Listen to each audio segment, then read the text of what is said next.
नमस्कार दोस्तों, स्वागत है आपका एनसीईआरटी क्लास में। साथियों, इसके पहले हम लगातार आपको वीडियो प्रोवाइड कर रहे हैं।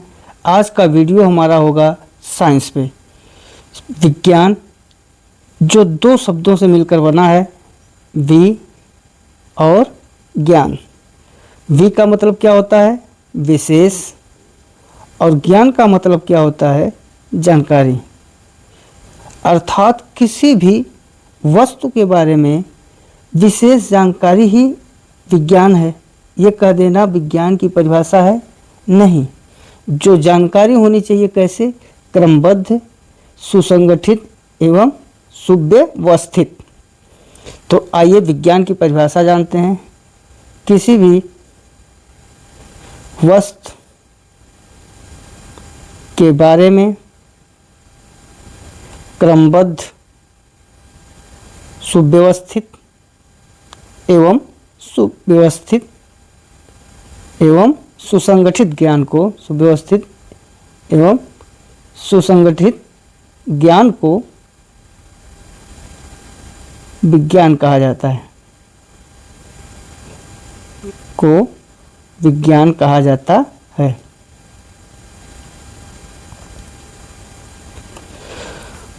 अगर विज्ञान के भेद देखें तो विज्ञान के भेद अपने आप में हर एक भौतिकी में भी विज्ञान है, बायो में भी विज्ञान है, केमिस्ट्री में भी विज्ञान है।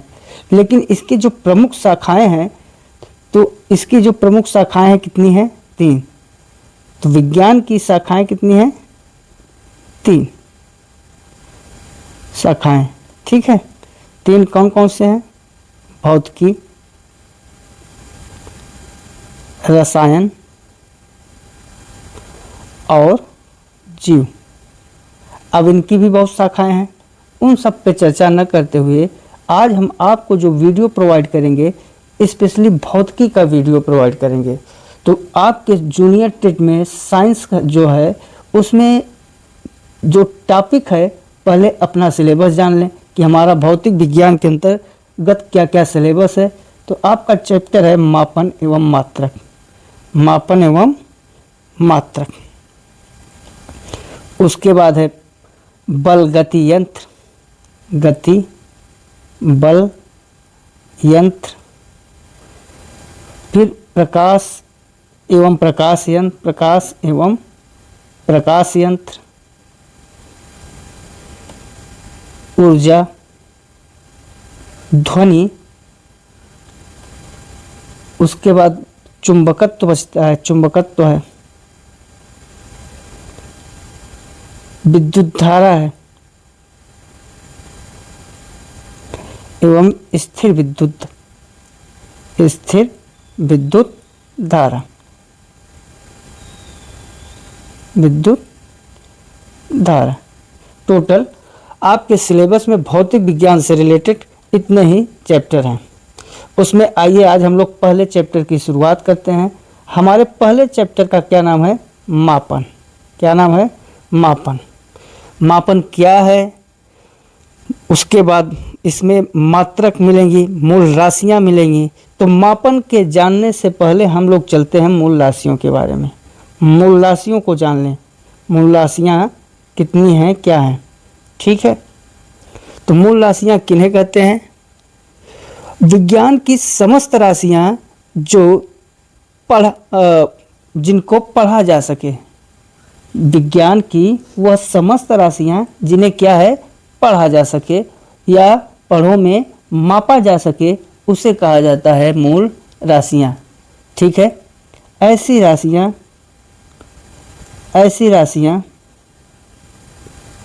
जो स्वतंत्र होती हैं, उन्हें मूल राशि कहते हैं। ऐसी राशियां जो स्वतंत्र होती हैं, उन्हें क्या कहते हैं? मूल राशि कहते हैं। इसको इस ढंग से भी कहा जा सकता है कि ऐसी राशियां जिनको पढ़ा जा सके, उन्हें क्या कहा जाता है? विज्ञान कहा जाता है। ठीक है। तो मूल राशियों की संख्या कितनी है? मूल राशियों की संख्या टोटल 7 है। कितनी है?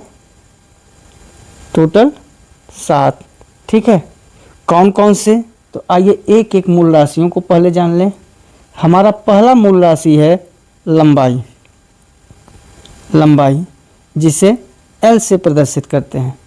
दूसरा मूल राशि है द्रव्यमान, इसे यम से प्रदर्शित करते हैं। तीसरा है आपका समय, जिसे टी से प्रदर्शित करते हैं। चौथा है आपका विद्युत धारा, क्या है, विद्युत धारा, जिसे ई से प्रदर्शित करते हैं। पांचवा है आपका ताप, टेम्परेचर, जिसे टी से प्रदर्शित करते हैं। छठा है आपका ज्योति तीव्रता, ठीक, इसको कौन से प्रदर्शित करते हैं। सातवां है आपका पदार्थ की मात्रा। ये 7 हैं। इन 7 राशियों के मात्रक भी हुए। इन 7 राशियों के क्या हैं, मात्रक। तो सबसे पहले हम जान लें कि मात्रक है क्या, मात्रक किसे कहते हैं। मात्रक को अंग्रेजी में यूनिट कहते हैं, और यह ऐसा मानक है जिसका उपयोग भौतिक राशि की तुलना करने में किया जाता है। ऐसा मानक, मापन की परिभाषा क्या है, ऐसा मानक जो सर्वमान्य है और इनका उपयोग भौतिक राशियों के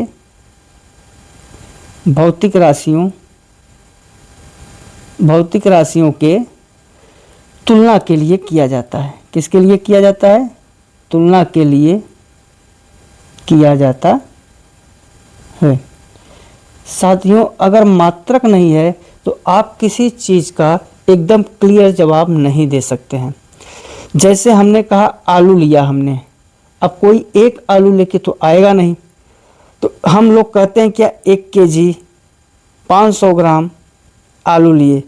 इससे क्या होगा, इससे ये हो जाता है कि जब हम इस मात्रक लगा देते हैं तो एकदम एग्जैक्ट हमें संख्या पता हो जाती है, एग्जैक्ट वजन पता हो जाती है। इसलिए ऐसा मानक जो सर्वमान्य है और इनका उपयोग भौतिक राशियों की तुलना के लिए किया जाता है। जितनी आपकी मूल राशियां हैं, उन मूल राशियों के कुछ न कुछ मात्रक हैं। तो आइए हम एक तरफ लिखते हैं मूल राशियां और उनके मात्रक, मूल राशियां, और दूसरी तरफ क्या लिखेंगे, मात्रक। ठीक है, पूरे मूल राशियों के मात्रक को पहले जान लें। तो हमारी पहली मूल राशि क्या थी, लंबाई। लंबाई को किससे प्रदर्शित करते थे, यल से, और इसका जो मात्रक होता है मीटर। ठीक, दूसरी राशि क्या थी, दूसरी राशि थी हमारी द्रव्यमान, और द्रव्यमान को किससे प्रदर्शित करते हैं, यम से, और इसका जो मात्रक होता है किलोग्राम। ठीक है, केजी। तीसरी राशि समय, और समय को सेकेंड, समय का मात्रक क्या होता है, सेकेंड। ठीक, चौथी राशि आपकी है ताप, और ताप को किस में प्रदर्शित करते हैं, केल्विन में।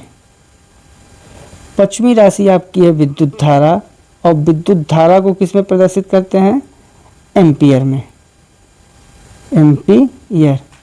उसके बाद छठवीं राशि आपकी है ज्योति तीव्रता, और इसका जो मात्रक होता है क्या होता है, कैंडिला, कैंडिला। ठीक, सातवीं राशि आपकी है पदार्थ की मात्रा, और इसका जो मात्रक होता है मोल, क्या होता है, मोल। ठीक है साथियों, जैसे ही ये मूल राशियां होती हैं, ठीक उसी प्रकार व्युत्पन्न राशियां होती हैं।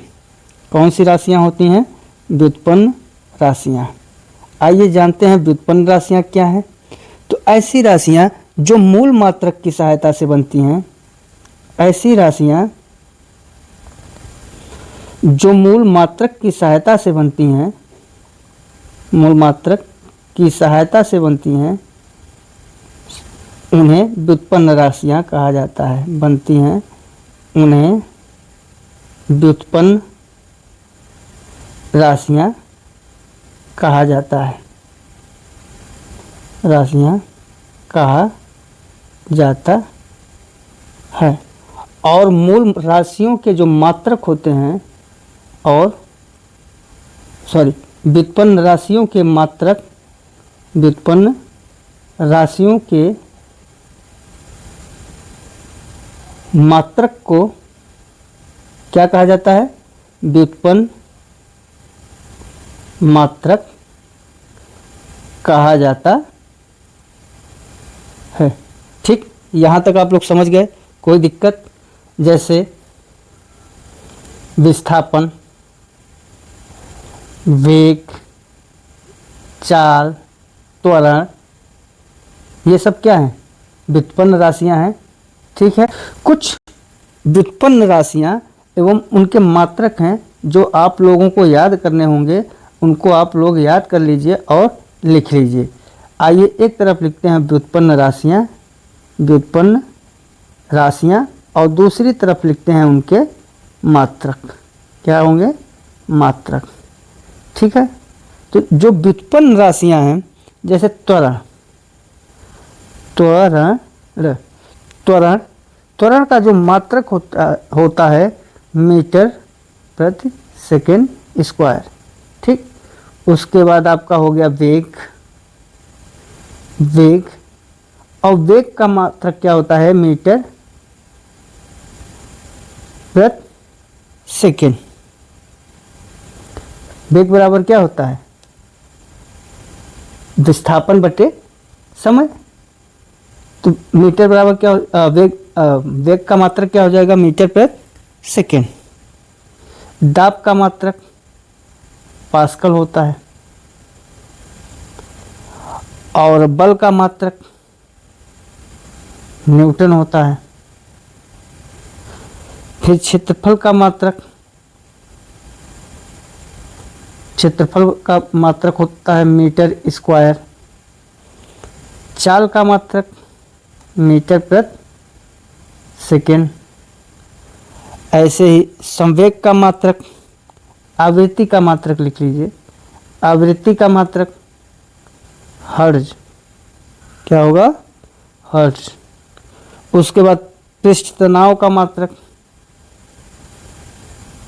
पृष्ठ तनाव का जो मात्रक होता है वो न्यूटन प्रति मीटर होता है, न्यूटन प्रति मीटर। इसके बाद विभवांतर का मात्रक वोल्ट होता है।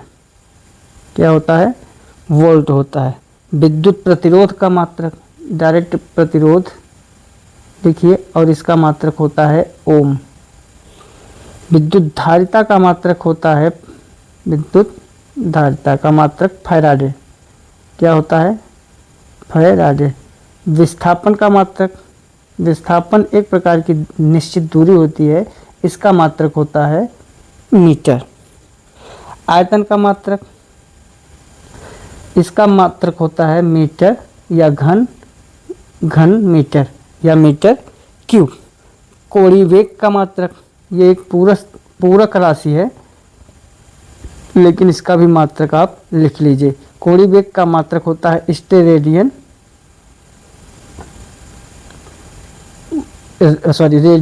बटे क्या? रेडियन बटे सेकेंड।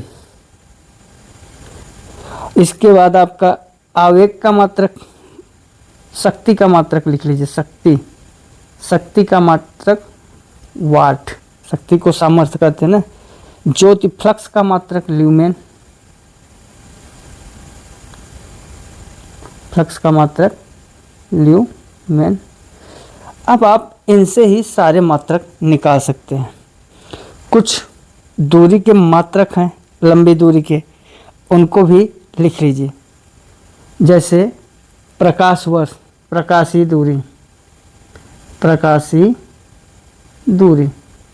दूरी किसमें मापा जाता है? प्रकाश वर्ष में। ठीक है, आइए कुछ पूरक राशियां हैं उनके बारे में जान लें। और जब पूरक राशियां हैं तो पूरक मात्रक भी होंगे। तो ऐसे मात्रक होते हैं जो कि न तो व्युत्पन्न मात्रक होते हैं और न ही मूल मात्रक होते हैं उन्हें क्या कहा जाता है? पूरक मात्रक। और ऐसी राशि को पूरक राशियां कहा जाता है। इसमें आपके दो हैं, एक है आपका समतल कोण, कौन सा कोण? समतल कोण, और दूसरा है आपका ठोस कोण, सॉलिड एंगल, ठोस कोण। जब समतल कोण कहेंगे तो इसका मात्रक होता है रेडियन, और ठोस कोण का मात्रक होता है स्टेरेडियन। रेडियन को RAD द्वारा प्रदर्शित करते हैं और स्टेरेडियन को SR द्वारा प्रदर्शित करते हैं। तो ठीक है साथियों, इतने कम से कम इतने व्युत्पन्न एवं पूरक राशियों के आप लोग मात्रक रटे रहिए। जब इनको आप रटे रहेंगे तो इसी से सारे मात्रक आपको निकल जाएंगे या निकाल दिया जाए, आप लोग खुद ही निकाल लेंगे। ठीक है, आइए थोड़ा सा जानते हैं अदिश राशि के बारे में। अदिश राशि क्या है? Scalar quantity. अदिश राशि क्या है? अदिश राशि उसे कहा जाता है, इस राशि में परिमाण की तो आवश्यकता होती है लेकिन इसकी जो दिशा होती है, दिशा नहीं होती। ऐसे राशि को कौन सी राशि कहा जाता है? अदिश राशि। ऐसी राशि जिसे व्यक्त करने के लिए, ऐसी राशि जिसे व्यक्त करने के लिए, जिसे व्यक्त करने के लिए परिमाण की आवश्यकता होती है, परिमाण की आवश्यकता होती है, परंतु दिशा की आवश्यकता नहीं होती, परंतु दिशा की आवश्यकता नहीं होती। ऐसी राशि को अदिश राशि कहा जाता है। ऐसी राशि को कौन सी राशि? अदिश राशि कहा जाता है। फॉर एग्जाम्पल देखना हो देख लीजिए, आयतन। अब आयतन को आप जिस बर्तन में रखेंगे उसी बर्तन की आकृति कर लेगा, तो वो क्या है? उसमें दिशा की आवश्यकता नहीं होती, केवल किसकी आवश्यकता होती है? परिमाण की आवश्यकता होती है। द्रव्यमान, द्रव्यमान के लिए दिशा चाहिए क्या? नहीं। द्रव्यमान घनत्व तो हो गया आपका, इसमें भी दिशा की ज़रूरत नहीं है। तापमान हो गया, अब तापमान में आप दिशा देंगे कि यहाँ पे ताप होगा और वहाँ पे ताप नहीं होगा, ताप तो सब जगह बराबर होगा। विद्युत धारा के लिए आपको दिशा की ज़रूरत है? नहीं। विद्युत धारा अगर आपने करंट को जोड़ दिया तो जोड़ने के बाद धारा ऑटोमेटिक उस लाइन में बहना स्टार्ट हो जाएगी। उसके बाद समय, समय के लिए दिशा की ज़रूरत है? चाल, चाल के लिए दिशा की ज़रूरत है? नहीं। ताप, ताप, इन सब के लिए आवेश, आवृत्ति, यहाँ से प्रश्न आया हुआ है, इसको छोड़िएगा नहीं। विद्युत धारा, समय, चाल, दाब, ताप, आवेश, आवृत्ति, ऊष्मा विभव, ऊष्मा विभव और शक्ति, और शक्ति आदि लिख लीजिए। आदि सभी कैसी राशियां हैं? अदिश राशियां हैं। ठीक है, सदिश राशि देख लीजिए। ऐसी राशि जिन्हें व्यक्त करने के लिए सदिश राशि,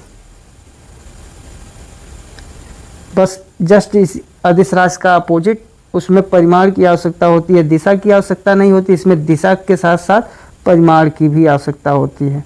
ऐसी राशि जिसे व्यक्त करने के लिए, जिसे व्यक्त करने के लिए, व्यक्त करने के लिए परिमाण के साथ साथ दिशा की आवश्यकता होती है, परिमाण के साथ साथ दिशा की आवश्यकता होती है, दिशा की आवश्यकता होती है, उसे सदिश राशि कहा जाता है। कौन सी राशि? सदिश राशि कहा जाता है। ठीक है, अब सदिश राशि के उदाहरण देख लीजिए। फॉर एग्जाम्पल, आपका विस्थापन हो गया, वेग है, त्वरण है। अब आप वेग में केवल परिमाण बताएंगे उससे वेग का निर्धारण थोड़ी होगा। इसमें परिमाण के साथ साथ आपको दिशा भी बतानी होगी कि 5 मीटर प्रति सेकेंड की गति से पूर्व, पश्चिम, उत्तर, दक्षिण, ये सारी दिशा भी बतानी होती है। त्वरण हो गया, बल है, संवेग है, संवेग के बाद पृष्ठ तनाव है, पृष्ठ तनाव है, बल आघूर्ण है,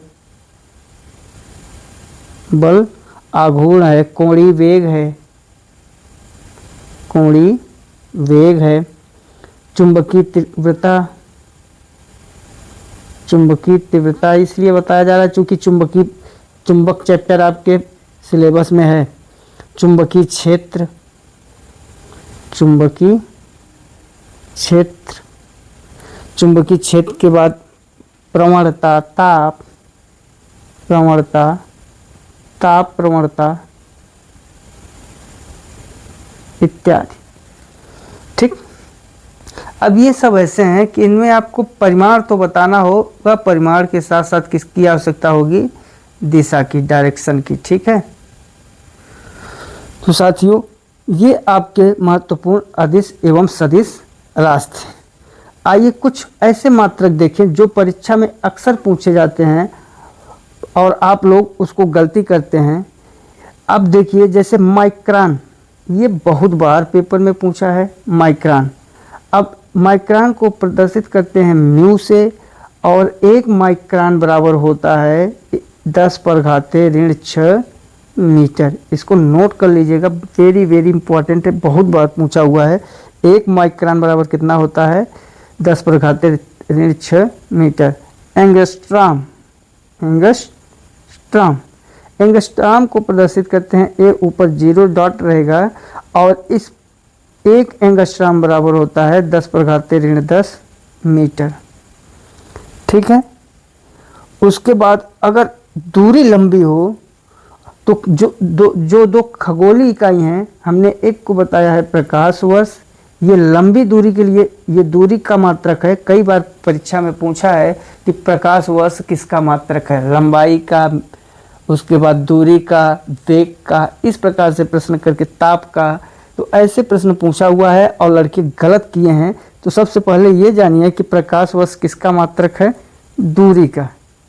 ठीक, प्रकाश वर्ष दूरी का मात्रक है, और एक प्रकाश वर्ष बराबर होता है 9.46 गुणित 10⁻15 मीटर। एक प्रकाश वर्ष बराबर कितना होता है, 9.46 गुणित 10⁻15 मीटर। ठीक है, तो ये सब याद रखने वाली बातें हैं, इनको आपको याद ही करना होगा या प्रैक्टिस करके रट जाइए। प्रकाश वर्ष किसका मात्रक है, प्रकाश वर्ष दूरी का मात्रक है, और एक प्रकाश वर्ष बराबर कितना होता है, 9.46 गुणित 10⁻15 मीटर। ये हो गया। एक आता है पार्सेक, बहुत बार पूछा ये भी। पार्सेक क्या है, पार्सेक भी आपके दूरी का मात्रक है। किसका मात्रक है, दूरी का मात्रक है, और एक पार्सेक बराबर होता है, एक पार्सेक बराबर होता है 3 गुणित 10⁻16 मीटर। 3 गुणित 10⁻16 मीटर। इसको भी नोट करिएगा, ये दोनों परीक्षा में टेट, सीटेट, सुपर टेट तीनों में आए हुए भरमार क्वेश्चन है। एंगस्ट्राम वाला भी आया हुआ है, पार्सेक और प्रकाश वर्ष दोनों से। ठीक है, अब खगोलीय इकाई किसे कहा जाता है, ये आपको अच्छे से पता ही है।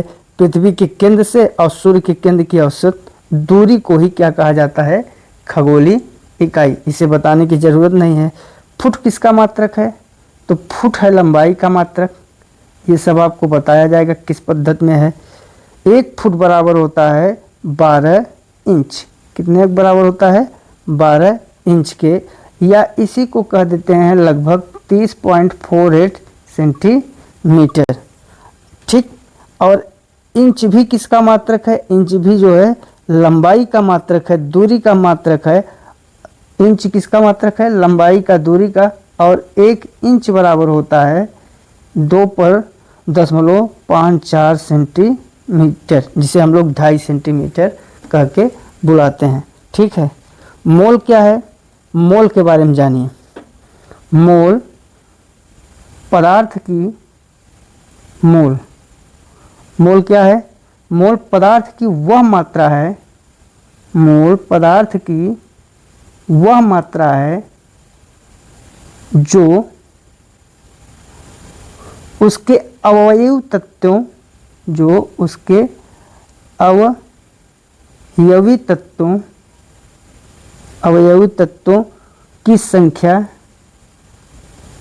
6.023 गुणित 10⁻23 है। इसे ही एवोगाद्रो संख्या कहा जाता है। एवोगाद्रो संख्या कहा जाता है। अर्थात आपको पता चल गया, एक एवोगाद्रो संख्या यहाँ ऐसे भी रहता है, कहीं कहीं आओगाद्रो लिखा रहता है। आओगाद्रो, एक आओगाद्रो संख्या बराबर कितना होता है? 6.023 गुणित 10⁻23 मीटर। ठीक, ये भी परीक्षा में पूछा हुआ प्रश्न है। ऐसे ही आपके परीक्षा में प्रश्न आते हैं, न ज़्यादा बड़े आते हैं और न ही ज़्यादा छोटे आते हैं। इसके बाद एक चीज़ आप लोग याद करिए जो कि परीक्षा में आया हुआ है, मात्रक से क्वेश्चन डाप्सन। डाप्सन किसकी इकाई है? तो डाप्सन जो है गैस की मात्रा मापने की इकाई है। किसकी इकाई है? गैस की मात्रा मापने की इकाई। साथियों, जितना आज अभी तक आपको पढ़ाया गया है, इनमें लगभग इसके प्रीवियस ईयर पेपर में एक सवाल हर एक साल आया हुआ है। जितनी बार टीईटी, सीटेट और सुपर टेट का एग्ज़ाम हुआ है, उसमें आपका इसमें से एक सवाल आया हुआ है। और आपको जितना बताया गया है, सब के सब ये किसी न किसी साल आए हुए प्रश्न हैं, उनको अपनी भाषा में जोड़कर आपके सामने प्रस्तुत किया गया है।